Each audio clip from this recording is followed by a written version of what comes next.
Halo pemirsa Pers News semuanya, dimanapun berada, jumpa lagi dengan saya Jimmy Wahyudi. Sebentar lagi kita akan terhubung dengan... Terima kasih Mas Jimmy Wahyudi. Kalau defisit APBN apa defisit apa? APBN. Ada APBN yang memang tiap tahun kan kita defisit. Terus kita kan untuk menutup itu biasanya dengan pinjaman. Kenapa defisit? Karena penerimaan dalam negeri kurangi dengan pengeluaran masih tutup. Defisit. Terutama beban anggaran berimbang dan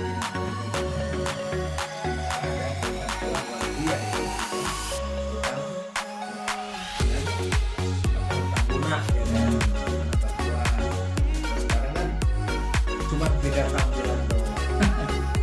Sama-sama ya, sekarang istilahnya pakai defisit.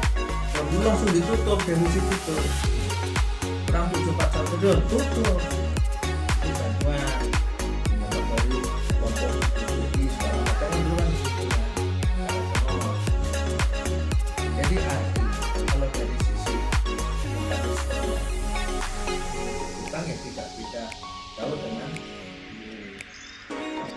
salah. Kalau dulu kelompoknya adalah dari PTI, terakhir CGI, Starling Group.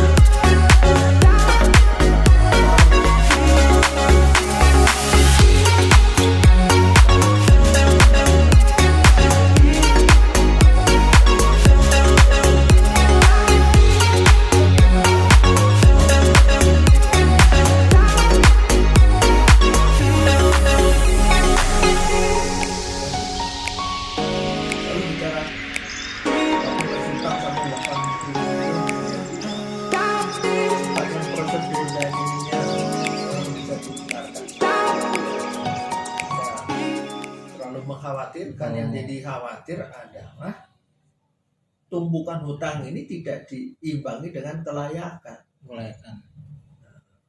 Yang penting hutang. Nah ini yang jadi bahaya. Tapi kalau hutang sekian, karena ada reasoningnya, ada dasarnya, ya memang harus hutang dulu. Yang penting hutang ini adalah lebih ke arah investasi untuk pertumbuhan ekonomi, meningkatkan sarana prasarana. Nah itu bukan hutang untuk dimakan, itu yang penting, Pak. Hutang adalah untuk yang produktif. Jadi berat perusahaan. Kalau perusahaan tidak punya hutang malah aneh. Perusahaan tidak punya hutang berarti perusahaan tidak dipercaya. Nah, hutang simbol kepercayaan kan gitu kalau bisnis. Iya dong. Nah, negara juga sama. Dikasih pinjaman kan dipercaya. Untuk apa? Nah ini. Ya tidak mungkin orang ngasih pinjaman tanpa syarat. Minimal syarat kelayakan. Syarat kedepannya nanti apakah produktif atau tidak, kan begitu. Nah selama ini kan pinjaman luar negeri kan banyak yang dalam bentuk peralatan, dalam bentuk tenaga ahli, dalam bentuk pelaksanaan proyek, bukan uang cash, bukan. Bisa nggak nanti misalnya seperti Sri Lanka atau Brasil kolaps gitu loh? Ya bisa. Tadi makanya kalau hutang itu tanpa melalui dasar hitung-hitungan dan kelayakan, nah itu bisa. Yang penting hutang, kurang defisit hutang. Tapi kalau udah melalui perhitungan, ini untuk apa, prioritas yang mana, nah itu baru. Itu loh Pak. Nah, kita kan tidak tahu persis seperti apa. Saya berasumsi bahwa kalau manajemen hutang luar negeri itu betul-betul dilandasi suatu studi, suatu kelayakan, suatu reasoning yang memang tepat, ya tidak masalah. Perkara timbul sesuatu yang force major dan sebagainya, itu kan urusan Tuhan. Bisa ada tsunami, nah itu kan berantakan semua Pak. Itu contohnya. Tapi sepanjang normal, kemudian berjalan sesuai dengan ini, ya insya Allah sih. Ya satu terlepas dari masalah pemerintah dan rezimnya ya, itu kan hanya bicara secara keilmuan dan secara hukum. Betul. Gitu. Jadi optimis Pak, 2045 Indonesia menjadi negara maju gitu Pak. Negara Indonesia emas. Itu kan karena hitung-hitungan 100 tahun merdeka. Jadi momennya momen Indonesia emas. Lah perkara ini gimana ya kita belum tahu Pak. Bisa lewat dari itu, bisa sebelumnya. Ya bergantung. Nah, kita lihat indikator ekonomi Pak. Iya. Karena pertumbuhan ekonomi ini kan berpacu dengan penduduk Pak. Iya. Laju pertumbuhan penduduk, angkatan kerja yang produktif, segala macam. Jadi kalau ini persentase pertumbuhan itu di bawah tambahan persen penduduk, ya sama saja kesejahteraan akan turun. Nah, bukan ekonomi malah tumbuh secara neto, malah semakin menurun. Ya contoh gini, kita satu keluarga,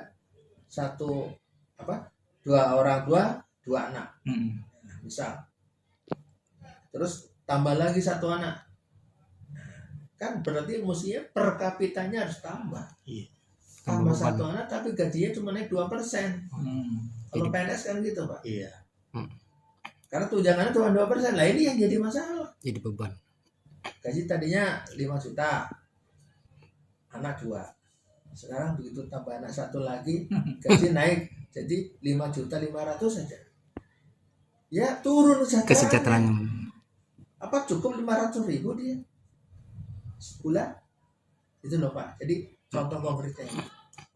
Prof, ada saran masukan nggak Prof? Kayaknya kan utang hingga 8.000 triliun ya Prof. Iya. Nah, sementara kalau kita kalkulasi ekonomi kan mustahil ya untuk break even point apalagi bayar karena dalam bentuk infrastruktur bukan dalam bentuk untuk yang usaha investasi yang produktif gitu loh. Dalam bentuk infrastruktur kan nanti amortization penyusutan ya. Iya. Nah, itu jadi kalau dilihat ini bakal kolaps atau gimana, ada saran masukannya nggak untuk indikator ekonominya mengatasi hal ini? Ya begini, kalau dilihat secara pintas ini harus dikaji dalam artian untuk mengejar pertumbuhan dengan potensi ekonomi yang ada gimana. Kalau memang kita bisa memberdayakan sumber-sumber dalam negeri, nah, itu misalnya ya kan, yaitu dengan investasi dalam negeri bisa kita tingkatkan melalui sumber daya masyarakat, partisipasi masyarakat, ya itu akan lebih baik. Jadi kita mengurangi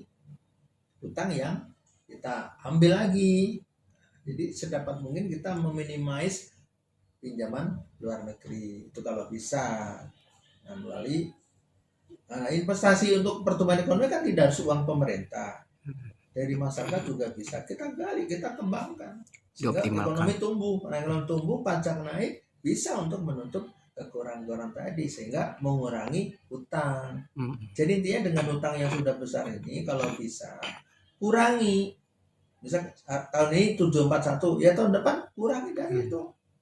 Tinggal 500 sampai 400, bahkan lama-lama sudah bukan nggak utang lagi. Bisa kalau memang kita sudah punya program jangka panjangnya begini. Asal, nah contoh di Malaysia sebagai contoh itu peran Majelis Agama Islam itu luar biasa. Dia menghimpun zakat, menghimpun infak segala macam, bisa mandiri, bisa punya usaha, bisa mengurangi kemiskinan. Tidak ada lagi masyarakat di sana pengemis. Di Malaysia kan tidak ada pengemis Pak. Nah, nyatanya bisa. Lalu Indonesia apa lagi? Ada badan wakaf itu ya. Iya. Nah, itu contoh-contoh sumber dalam negeri harus kita gali, kita manfaatkan seperti negara tetangga. Malaysia bisa, kenapa kita tidak? Umat manusia lebih banyak. Sekarang dengan gerakan infak 2,5% dari pendapatan, kaya miskin 2,5%, sisihkan. Bisa sejahtera kok. Itu loh. Nah, masalahnya kan bagaimana political will pemerintah. Nah, karena nggak mengurus kayak begitu, anggapnya masalah kecil padahal. Nah, Uniter aja juga punya itu apa? Yatim yang banyak, infak kita juga lumayan. Nah, jadi tidak harus apa-apa yang berskala besar, yang kecil-kecil kalau kita kumpulkan jadi banyak. Kan itu 2,5%. Kali misalnya PDB Indonesia berapa tuh sekarang misalnya 16.000 triliun, 2,5% udah berapa coba? Iya kan? Nah itu dari situ kita gali. Tidak usah apa-apa dari pajaknya ya. Ada sumber-sumber lain. Swadaya masyarakat sehingga masyarakat juga ikut sama-sama. Kita gotong royong membangun gitu. Ya di bawah kendali pemerintah. Yang benar begitu. Iya, Iya. betul. Jadi bukan malah Bukan masyarakat iya pajak ini saling semua ikut. dinaikin.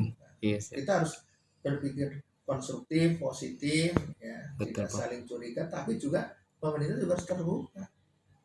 Ya total APBN kita kan kurang terbuka, misalnya Iya. sekarang 20% pendidikan mana? angka. Nah itu Iya. contoh-contoh konkret ya. Karena pemerintah juga nggak terbuka. Iya, Bro.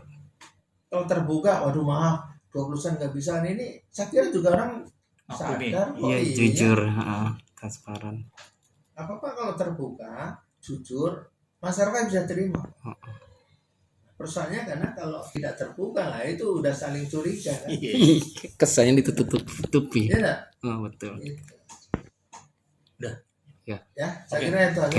Terima kasih, Pak. Ya. Ya.